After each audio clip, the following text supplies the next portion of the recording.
Face aux menaces croissantes en mer Rouge, Djibouti et l'Italie ont scellé une alliance stratégique majeure.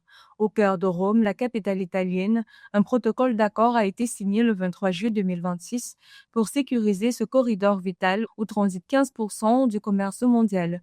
Entre infrastructures critiques et connectivité numérique, ce partenariat renforce le rôle de sentinelle de Djibouti au détroit de Bab el-Mandeb. Dans un contexte de tensions géopolitiques extrêmes, le pays s'impose plus que jamais comme le carrefour incontournable de la sécurité maritime entre l'Afrique, l'Europe et l'Asie.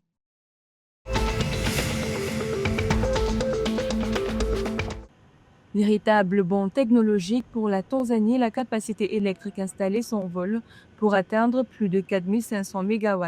Porté par le géant hydroélectrique Julius Nyerere, un barrage d'une capacité colossale de 2115 MW dont les turbines ont été progressivement connectées au réseau national entre février 2024 et sa mise en service totale en mars 2025. Ce bond de 12% en un an propulse l'ambition industrielle de la vision 2050. Le pays ne se contente plus de répondre à sa demande intérieure, il se positionne désormais comme le futur poumon énergétique de la région, avec un objectif clair, l'accès universel à l'électricité d'ici 2030.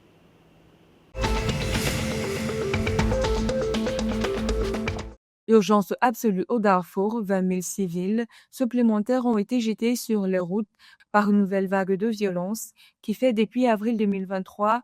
rage depuis avril 2023 et oppose l'armée régulière aux forces de soutien rapide.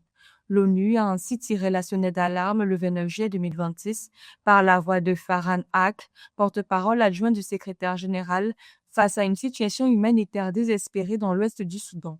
Alors que le conflit entre l'armée et les FSR a déjà provoqué le déplacement de 13 millions de personnes, l'appel à la protection des innocents et un accès humanitaire sans entrave devient un cri de survie pour des milliers de familles prises au piège.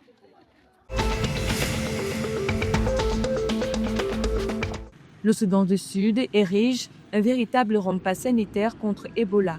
En seulement 2 mois, le niveau de préparation du pays a fait un bond spectaculaire passant de 29% à 65%. Sous l'impulsion de l'OMS, la surveillance et la réactivité des laboratoires ont été radicalement renforcées. Si aucun cas n'a été détecté malgré 13 alertes invalidées, la vigilance reste maximale aux frontières pour bloquer toute importation du virus depuis la République démocratique du Congo.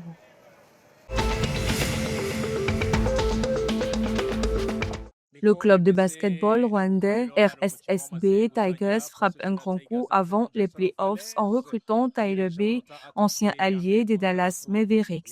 À 27 ans, ce talent pur issu de la NBA débarque pour porter les champions de la Basketball Africa League 2026 vers un nouveau sacré. Le rendez-vous est pris le 5 août à la BK Arena pour un choc électrique en demi-finale contre l'APR.